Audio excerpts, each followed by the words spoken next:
So spawning here, up in the top right hand position, as the pink Zerg player representing my insanity, it's DaNa. And his opponent, to the bottom left of Yonsu, the blue Protoss player representing P-Line, it's Relmer. And P-Line stands for punchline, of course, as you can see from their nice little decal there. And I wonder what the punchline of this match is going to be. Is it going to be a little bit of joking around? Is it going to be some more dangerous stuff? DaNa going for that extractor trick, scouting with the 10th drone. And as I mentioned in the previous game, that's a really smart move to make in a best of one, because scouting with the 10th drone doesn't set you back too much economically, but what it does do is allow you to know if you're about to get cheesed, and obviously being slightly behind is a lot better than being caught off guard by an all-in that kills you in a best of one. So, we do see that both players scouting relatively early. Interestingly, no gateway coming down, so there should be a gateway still coming out anyway from Relmer. It's just going to be a little bit late, and the reason we know it's going to be that is because there's no proxy pylon or anything like that on its way. Instead, this is all looking fairly good coming out now from DaNa. DaNa just going to be able to get a quick little scout, sees that the gateway is on its way and not much else is coming through. The probe taking a little bit of damage, isn't going to die, the drone just trying to be very irritating for the time being, but not achieving much to really be said. DaNa opting for that spawning pool first. Could have also looked to go for a hatch pool build up against the gateway expand. General consensus is going hatch pool up against the gateway expand is subpar. Hatch pool is viable because you can just produce so much very quickly, whereas hatch pool you aren't able to actually get enough out in time. So I know that seems a bit counterintuitive, but gateway expands are relatively good against hatch pool. So the drone just getting forced back. It was attempting to block the natural base from being taken, and this now means that DaNa just getting along with things quite nicely.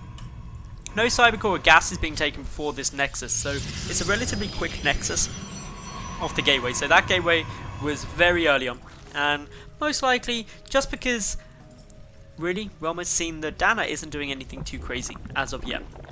The extractor is being taken. We're just getting that coming through now, and that means that gas will start trickling in. Speed can get started up quite early. This is very normal though, going pull, hatch, gas. It's pretty much the most standard way you're going to be opening.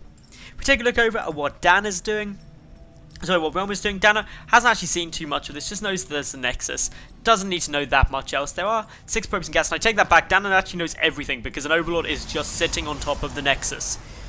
It's like, yo, I know where you're chrono boosting, I know how many probes you've got in gas, and I know when you took those gases. So great information now for DaNa. Relmer lacking a little in info, but has most of the knowledge required. Knows the gas came down.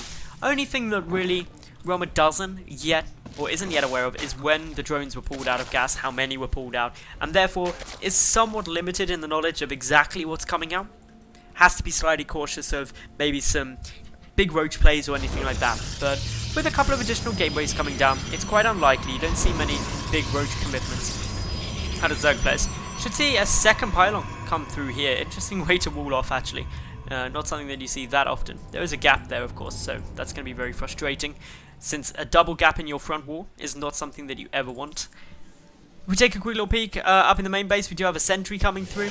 Chrono boosts being used on probes. Interestingly, the mothership core, where is that flying about? It is going to be around here somewhere. I might just be being blind. Where are you, mothership core? Mothership core? Not out on the map. I'm proper confused where it is. There we go, just out the front. So just keeping a good eye of any Zerglings that might try and come up. Get a couple of chips down first. There's that second pylon completing the wall off nicely, so everything looks quite nice there for the moment. Otherwise, this is a very passive game for the time being. This probe is actually in a great spot though to see that the third hatch has been started, and as a result, pylon is going to come down, and with 3 gates worth of pressure, that can be very frustrating. There's also the robotics facility. This can be used for a variety of things. Obviously, immortal production, the key one. Immortal sentry all-ins can be pretty common. Coming down though from DaNa, adding in the Rotron, adding in the second gas. Second gas coming in the natural, and this is a nice little trick And the reason getting that at the natural base is always quite cool is because then if your opponent just comes in here, they're not going to know whether it's 2 or 3 gases, which can be a little bit frustrating if they don't scout the main. So the pylon has been discovered. With Zergling streaming over to that, it isn't going to be able to warp anything in now, and will get taken out. So good map awareness by DaNa, just making sure that nothing really catches him off guard. We've got the second Immortal coming through here as well now for Relmer, and this is now looking very much like some kind of Immortal Sentry play. Not all in as of yet, and the reason it's not all in is because there's not more gateways, but there we go, right on cue. 3 additional gates being added in. 6 gates and the 2 Immortals do suggest that this is going to be a very aggressive build. Are we going to see a 3rd Immortal, or are we going to see the Warp Prism? So 3rd Immortal coming through. Supply block though for Relmer. This is actually a big supply block after losing that proxy pylon. Didn't actually realise it. So only now adding in another pylon. This is huge. Really reduces how effective this play is going to be. 5 additional gates coming through to the 3 that's already there. So this is an 8 gate Immortal Sentry all in.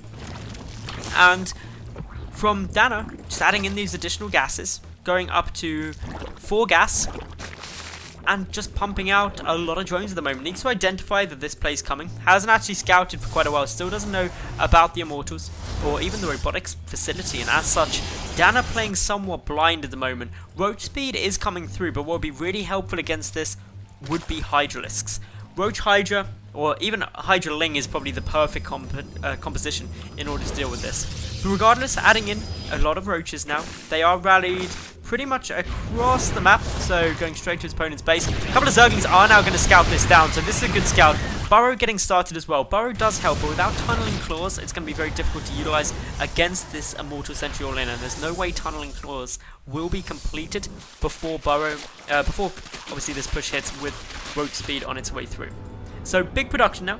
Roaches and Lings getting pumped out as fast as possible. These rocks ideally would have been down, but the problem for DaNa is just doesn't have the time in order to deal with that. Just trying to get as many units as possible. A couple of emergency spines being built, and that's because this push is very strong. The 3 Immortals, powerful with the Warp Prism as well. Warping's exceptionally fast. Great force fields coming down now from Relmer, and DaNa having to retreat back for the moment. The spines are going to get instantly vaporized by those Immortals, and the Hatchery is going to be the big target.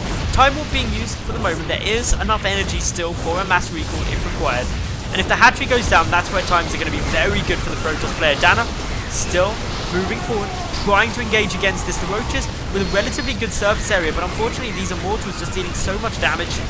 There are only 2 of them. The 3rd one obviously was cancelled, but the Hatchery falls regardless, and that Hatchery going down really will hurt the Zerg in this situation.